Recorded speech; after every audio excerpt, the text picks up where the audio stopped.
c'est Héloïse. On se retrouve dans un nouvel épisode de En Off, le podcast où on discute sans filtre et où on apprend des échecs pour rebondir plus fort. Prête à être inspirée ? C'est parti. Et aujourd'hui, on se retrouve pour un épisode où je suis en solo. Oui, encore. Mais je voulais revenir sur l'année 2024 pour plein de raisons, mais tu vas comprendre. Je trouve que sur les réseaux, on partage beaucoup plus facilement nos réussites que nos échecs. Et ce podcast, il est là pour te montrer que malgré tout, tu passes forcément par des échecs. Donc ça me tenait à cœur de revenir sur cette année 2024 pour te parler de mes échecs, mais du coup aussi des leçons que j'en tire. Parce que je t'ai beaucoup partagé de réussites et de choses dont je suis extrêmement fière en 2024. Ça a été une très belle année. J'ai fait plein de trucs de fou. D'ailleurs, si ça t'intéresse, j'ai posté une vidéo YouTube à ce sujet sur ma chaîne où je te retrace un peu genre mes dingueries qui se sont passées en 2024. Mais je voulais absolument montrer que 2024, non, mais que la vie n'est pas toute rose, mais qu'il y a aussi des fois des galères et que c'est les galères qui nous apprennent des choses. Donc aujourd'hui, je vais te raconter mes échecs de 2024, certains dont je n'ai jamais parlé. Mais vous le savez, le podcast, on est entre nous, c'est en off et on discute avec toute honnêteté et je vous raconte tout quoi. Donc c'est parti. Premièrement, on va revenir sur un point. J'ai eu plusieurs échecs en 2024, mais franchement, maintenant j'ai une relation avec l'échec qui est plutôt saine. Tout est relatif. Mais attends, je me pose. Voilà, là je suis posée, on peut discuter tranquillement. 2024, mon premier échec, je dirais que c'est l'agenda. Et oui, c'est un échec, mais en même temps pas trop, mais tu comprendras. En gros, je te remets le contexte, histoire que tu sois pas perdu. Avant d'être là où j'en suis et de vraiment me spécialiser dans le digital, le social media, etc., j'avais un e-commerce qui s'appelait Eziol, où on vendait des box mensuelles avec des produits français de créateurs, etc., etc. Et ça, c'était vraiment un e-com et on a fait pendant 3 ans. J'avais créé mon propre agenda parce que je suis une fada d'organisation. Et j'adore m'organiser et tout. Et j'avais jamais trouvé l'agenda parfait qui me correspondait vraiment. Et du coup, je l'avais fait une première année. Ça avait été un succès de ouf. On en avait prévu, je crois, 200 et on en avait vendu 500. On avait dû refaire une impression et tout. Deuxième année, énorme succès. Troisième année, énorme succès. Au total, sur les 3 ans, on en a vendu 3500. Ouais, c'est ça. Donc c'est énorme. C'est énorme, tu vois. Genre, moi, je trouve ça énorme. Et du coup, ça a toujours été un très gros succès. Donc, c'était un agenda à papier, etc. Qu'on vendait. Donc, la première année, on le vendait 25 €. Et les 2 autres années, on a réussi à descendre, vu qu'on fait des plus gros volumes, à 19,99, si je me trompe pas, ou à 20,99. Je sais plus, mais bref, une vingtaine d'euros. Donc voilà, et c'était vraiment genre vraiment un best-seller qui a cartonné à chaque fois. Et du coup, quand j'ai arrêté cette boutique e-commerce, j'avais plus de stock, j'avais plus la trésor non plus pour lancer des projets comme ça, parce que mine de rien, un agenda à sortir comme ça, tu sors un chèque de plus de 10 000 € à chaque fois, tu vois. Donc faut avoir la trésor pour le sortir. Et encore 10 000 €, je suis gentille, parce que c'est beaucoup plus, parce qu'il faut avoir les cartons, il faut avoir les étiquettes, il faut pouvoir les emballer, il faut acheter les agendas, etc., etc. Donc c'est énormément de budget, et puis il faut le dessiner, et tout et tout. Donc c'est un travail assez colossal, on va pas se mentir. Et du coup, cette année, j'avais plus Eziol pour financer ce projet-là, pour gérer ce projet-là, mais j'avais beaucoup de demandes encore pour l'agenda. Donc je me suis dit, écoute, ça a marché pendant 3 ans, ça va marcher encore une 4e année. Et je vais le sortir cette fois-ci en précommande sur Ulule. En gros, Ulule, c'est du financement participatif. Donc, je mets l'agenda, donc je ne l'ai pas encore, mais je mets, et le but, c'est que c'est un peu un challenge, en mode, je le vends, mais j'ai un objectif, je dois en vendre autant. Si j'en vends pas autant, si j'en prévends pas autant, en gros, c'est de la prévente. Et si j'en prévends pas autant, ça se dit prévent ? Bon, tu m'as compris. Mais si on n'atteint pas autant de préventes, le projet, il a pas lieu, quoi. Et du coup, sachant qu'on travaillait avec un imprimeur, donc la première année, on avait travaillé avec un autre imprimeur, et les 2 années d'après, on avait travaillé avec un autre imprimeur avec qui ça se passait très bien. Pour cette nouvelle année, je voulais travailler avec le même imprimeur, et ils ont un minimum d'impression de 250. C'était vraiment le minimum. Et encore, en faisant 250, honnêtement, je le vendais 22 € je crois cette année. Je me faisais pas de marge et tout, hein. Vraiment, c'était juste pour le kiff de vendre un agenda. Parce que même moi, je le voulais, mon agenda papier, pour m'organiser sur l'année et tout. C'était vraiment genre un indispensable de ma vie, quoi. Et du coup, je me dis, on va faire ça sur Ulule, une prévente et tout. Il n'y a pas de raison que ça marche pas, vu que les autres années, ça a fonctionné. Là, je vais en vendre 250. Les années précédentes, l'année dernière, on en a vendu 2000. je me suis dit en vrai chill, tu vois. Sauf que ça a foiré un peu quoi. En fait, j'avais pas... Bah si, je m'en doutais. C'est pour ça aussi que j'avais prévu des plus petites quantités que les années précédentes. Mais en fait, il y a plein de gens qui le voulaient, mais qui étaient en mode le fait que ce soit une prévente et que je sois pas sûre de le recevoir, ça m'intéresse pas. Même si, évidemment, si le financement, il arrivait pas au bout, tout le monde était remboursé au centime près. Genre, il y avait pas... Voilà. Mais du coup, les gens étaient pas rassurés de pas le recevoir directement, que ce soit une prévente. Ils avaient peur que si on n'arrive pas au bout, ils soient pas remboursés. Alors que Ulule, c'est quand même une plateforme qui est ultra sécure pour ça. Je sais pas si tu connais, moi je connais très bien. Et j'ai déjà participé à plein de projets sur Ulule. J'aime bien soutenir les petites startups comme ça sur Ulule. Donc voilà. Mais voilà, je me suis retrouvée avec des gens qui étaient un peu bloqués avec le fait que ce soit Ulule. D'autres personnes qui étaient en mode bah oui, mais je voudrais le voir en physique. Bah je voudrais que tu nous le présentes en vidéo avant de l'acheter. Sauf que je pouvais pas faire de maquette. Je pouvais pas en imprimer un seul pour vous le montrer. Et après, imprimer le bon nombre d'impressions. C'était pas possible avec l'imprimerie. Donc voilà. Et en fait, il y a plein de trucs comme ça qui bloquaient, qui ont fait que même moi, pour le vendre habituellement sur les réseaux, comment il se vend énormément, c'est quand je le présente. Les années précédentes, c'est ça, je le présentais, comment je l'utilisais, comment j'écrivais dedans, comment je m'organisais avec. Je faisais aussi des lives où je préparais les commandes. Je me filmais en train d'emballer les commandes parce qu'on recevait des centaines et des centaines de commandes à la journée. Donc en fait, on filmait tout ça. Et en fait, cette année, j'ai pas pu le faire vu que j'avais pas de support, j'avais rien. Je l'avais pas à l'agenda, j'avais pas de stock où je pouvais préparer les commandes, montrer un peu. J'avais pas tout ça. Donc en fait, clairement, la campagne, elle a foiré de ouf. On a eu, je sais même plus combien on a eu de préventes. Je sais plus si on a une cinquantaine, je sais plus. Franchement, je sais même plus. Mais on a eu des préventes, on a des gens qui étaient trop contents, mais on n'a pas atteint les quantités qu'il fallait, quoi. J'étais obligée d'en faire 250, je pouvais pas en faire moins, parce que c'était pas possible à l'imprimerie d'en faire moins. Et je pouvais même pas dire, même si j'en vends moins, j'en imprime 250, parce que ça revient tellement cher que sinon je perdais de l'argent.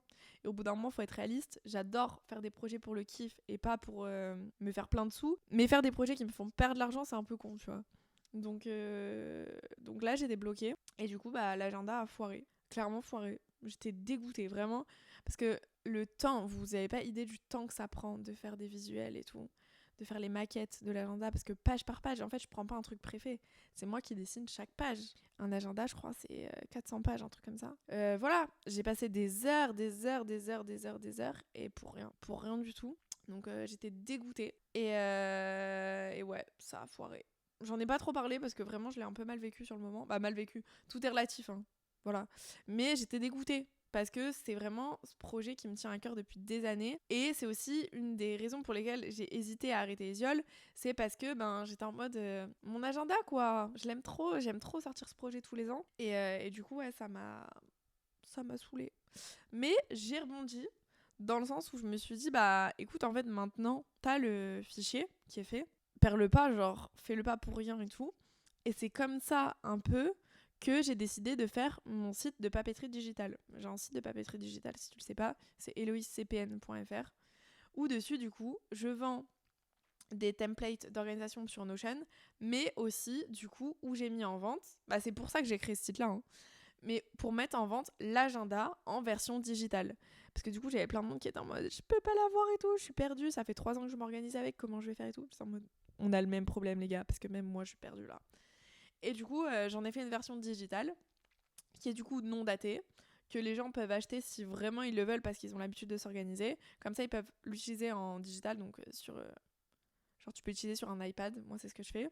Sur ton tel aussi, mais je trouve ça beaucoup moins pratique. Et si vraiment tu veux, tu peux l'imprimer parce que t'as le fichier, t'as le droit de te l'imprimer pour toi. Bon, t'as pas le droit de l'imprimer pour tout le monde, mais si tu te l'imprimes pour toi, y a pas de souci. Donc voilà, c'est pour ça que j'ai voulu créer un site pour vendre cet agenda en version digitale. En même temps, j'en ai profité pour faire d'autres visuels d'organisation. Genre, il y a une to-do list, un semainier et une liste de courses, si je dis pas de bêtises, dont la liste de courses qui est en téléchargement gratuit. Je sais même plus. Et du coup, j'ai mis ça sur ce site-là. J'ai fait des templates Notion et tout. En gros, parce que je culpabilisais de pas accompagner les gens qui avaient l'agenda depuis des années. Je me suis dit, les pauvres, du coup, je voulais les accompagner d'une autre façon. Et du coup, j'ai fait ça.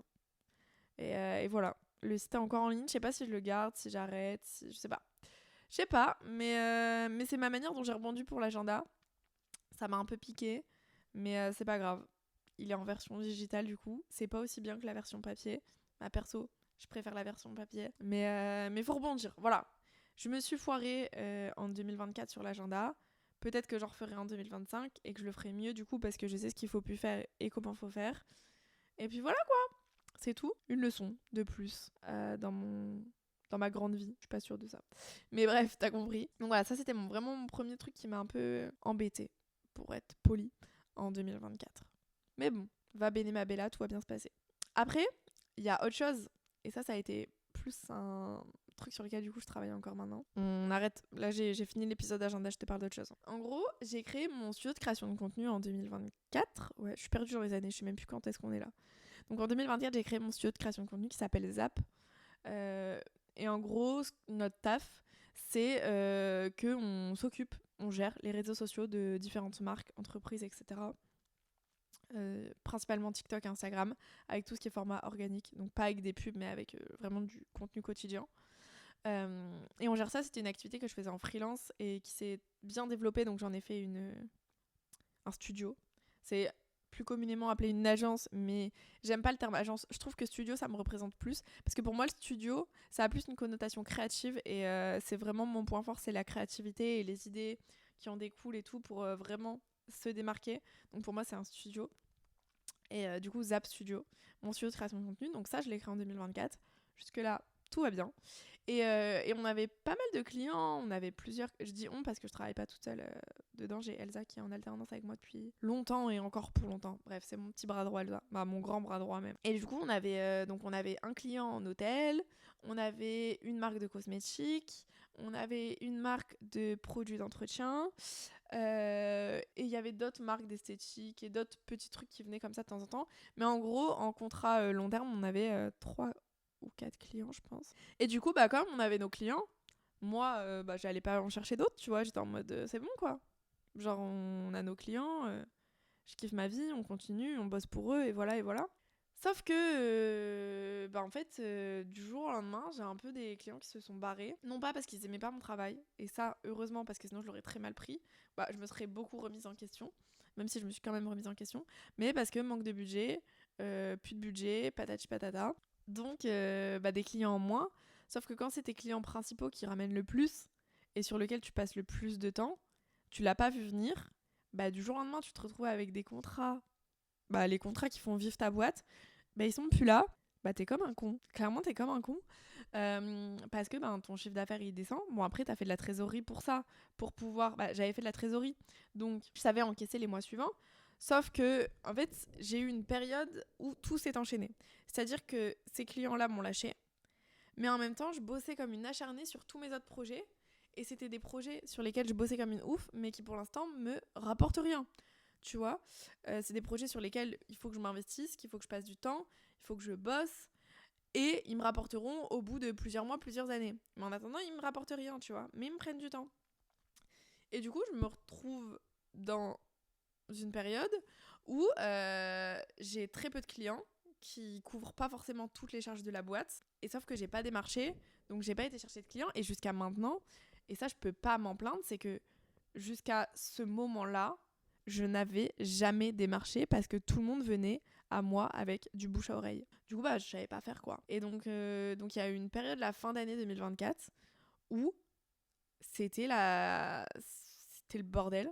Et du coup, là, je suis en train de tout restructurer. Là, c'est un peu ma leçon de 2024. Je restructure tout pour faire mieux en 2025 et pour continuer continuellement de démarcher et d'avoir de nouveaux clients qui rentrent. Mais voilà, et après, je veux pas partir dans tous les sens non plus parce que j'ai eu d'autres opportunités mais qui me plaisent pas, dans le sens où c'est des trucs qui correspondent pas forcément à mes valeurs et tout. Genre franchement, avoir des clients pour dire d'avoir des clients, ça m'intéresse pas non plus.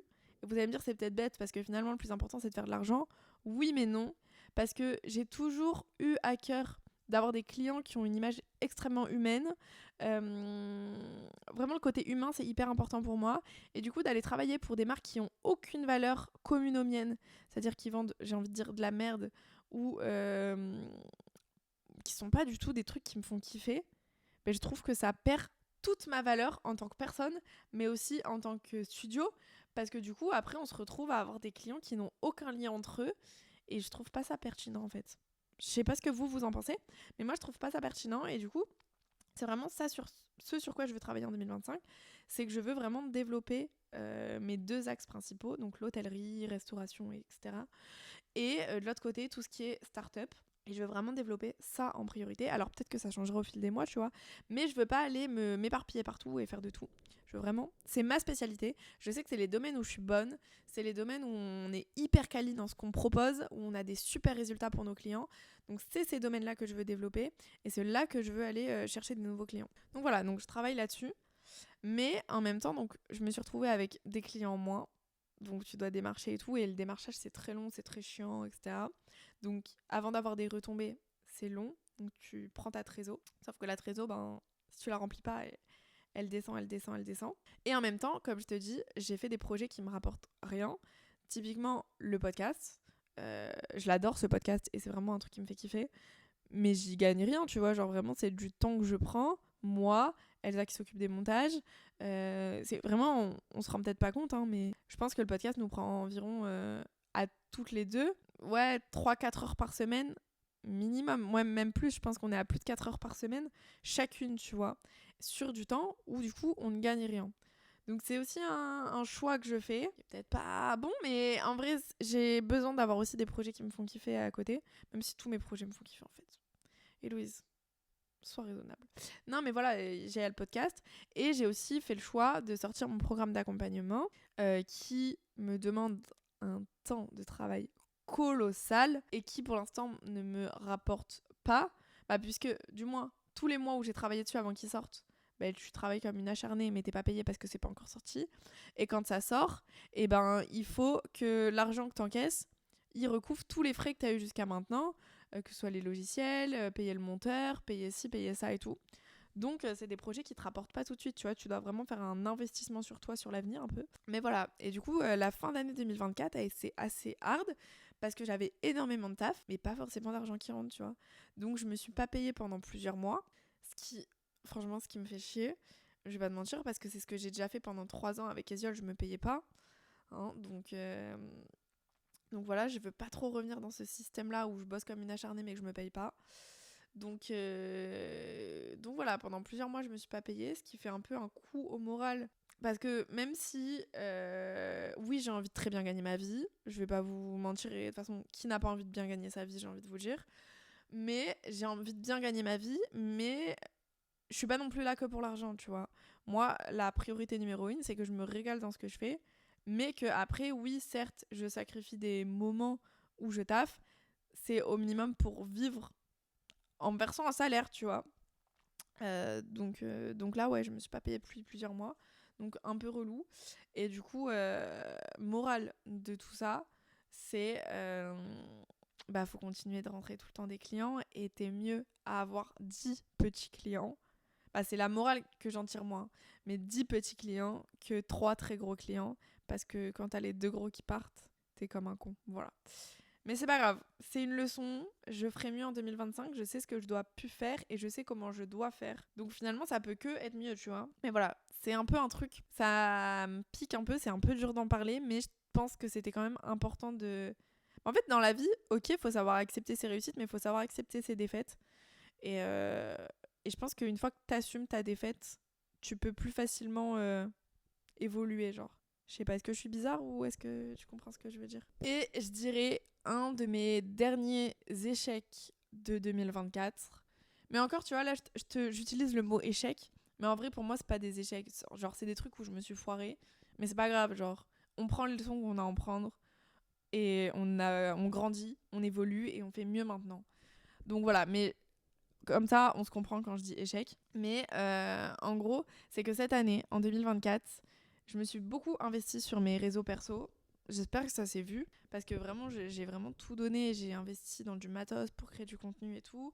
Alors que j'y gagne pas grand-chose à bosser sur mes réseaux, même si je commence à faire des collabs avec des marques. Donc ça, je suis trop contente. Ça me régale vraiment beaucoup. Mais je me suis énormément investie pour mes réseaux et je voulais absolument passer la barre des 10 000 abonnés sur Insta. et je l'ai pas passé. Ouais, mon Insta, il évolue plus trop. Il y a eu une grosse remise en question, mais c'est bon, là, tu vois, je sais un peu où je vais et tout. J'ai un peu retravaillé là-dessus. Mais en fait, j'étais à la course contre le contenu en 2024 et je pense que c'est une erreur que j'ai fait. C'est que je voulais absolument faire un maximum de contenu. Donc, je postais tous les jours. Il y a même des jours où je postais plusieurs fois par jour. Et tellement qu'au bout d'un moment, tu veux tellement poster que tu postes pour dire de poster, tu vois. Ton contenu, il a pas forcément de valeur. Et au final, il a aucun intérêt. Ok, t'as posté, c'est bien. Mais si t'apportes rien, à quoi ça sert ? Et du coup, j'ai eu un peu une remise en question là-dessus. Et, et je me suis dit, mais en fait, je vais arrêter de poster pour dire de poster. Maintenant, je vais poster peut-être... Ok, je postais tous les jours avant. Maintenant, je posterai peut-être que 3 ou 4 fois dans la semaine. Mais je veux poster des contenus qui apportent de la valeur, qui transmettent quelque chose, qui ont vraiment quelque chose. Pas un contenu en mode, je poste pour dire de poster. Ça n'a pas d'intérêt. Ça n'a pas d'intérêt. Et du coup, je tiens aussi à le dire, si vous voulez vous lancer sur les réseaux, faites-le. Genre, il y a jamais de meilleur moment. Il y a pas de bon moment, en fait. Si t'attends le bon moment, tu commenceras jamais. Mais vraiment, je te le jure, pour chaque projet, à chaque fois, je me disais, je vais attendre. Et au final, à force d'attendre, tu le fais pas. Moi, ce podcast, ça fait presque 2 ans que je veux le ressortir. Parce que j'en avais un avant. Ça fait 2 ans que je voulais qu'il sorte. Et à chaque fois, je disais, ce sera plus tard parce que c'était pas le bon moment et tout et tout. Finalement, pendant 2 ans, je voulais le faire et je l'ai jamais fait. Et j'ai fini par le faire. Et c'était peut-être pas le bon moment, certes. Mais maintenant, il est là et ça me fait trop plaisir de faire tous ces épisodes, tu vois. Et en plus, on a des super retours, donc je suis contente. Donc voilà. Mais il n'y a pas de bon moment. Donc fais-le, mais démarque-toi. Démarque-toi et fais pas du contenu pour dire de faire du contenu. Essaye de vraiment transmettre quelque chose, tu vois. De soit apprendre quelque chose aux gens qui vont regarder le contenu, soit leur transmettre, leur raconter une histoire. Faut que, tu sais, comme toi quand tu vois du contenu, tu vois juste... En fait, faut se mettre à la place des gens qui scrollent. Parce qu'on est les premiers à scroller, tu vois. Donc on sait un peu quel comportement on a. Et du coup, pour moi, il faut vraiment genre faire du contenu qui va apporter quelque chose, qui va apprendre quelque chose. Et ouais, du coup, c'est un petit peu un échec de 2024, c'est de pas avoir passé les 10 000 abonnés. Mais j'ai envie de te dire, c'est qu'un chiffre. Je m'en fous.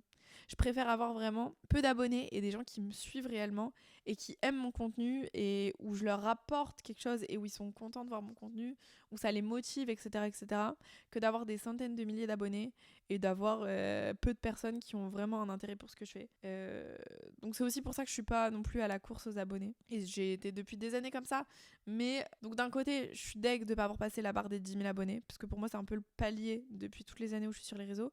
Mais d'un autre côté, je me dis, en vrai, c'est pas grave, parce que finalement, sur l'année 2024, j'ai eu un super taux d'engagement. Les gens qui me suivent vraiment. Ils me suivent pas, genre, je suis pas... Donc, alors, pour certaines personnes, je suis une parmi tant d'autres, hein, bien évidemment. Mais globalement, j'ai quand même un bon pourcentage des gens qui me suivent, qui regardent régulièrement ce que je fais, qui sont intéressés. Et voilà, et je pense que c'est finalement ça l'essentiel. Donc la leçon à en tirer, c'est que finalement, les chiffres, on s'en fout un peu. L'important, c'est la valeur. Et même recevoir des messages pour me dire, Héloïse, tu m'as motivée. Héloïse, vas-y, cette année, je vais me lancer grâce à toi parce que tu m'as fait comprendre que je pouvais le faire. En fait, franchement, c'est ça qui a le plus de valeur pour moi. Genre, ça vaut tout le nombre d'abonnés du monde. C'est de savoir que je motive réellement des gens et qu'il y a des gens qui vont enfin franchir le pas de réaliser certains rêves parce que ils ont vu que moi je réalisais les miens et que eux peuvent réaliser les leurs. Genre vraiment ça vaut tous les chiffres du monde, je pense. Donc voilà, c'était mes plus gros échecs de 2024.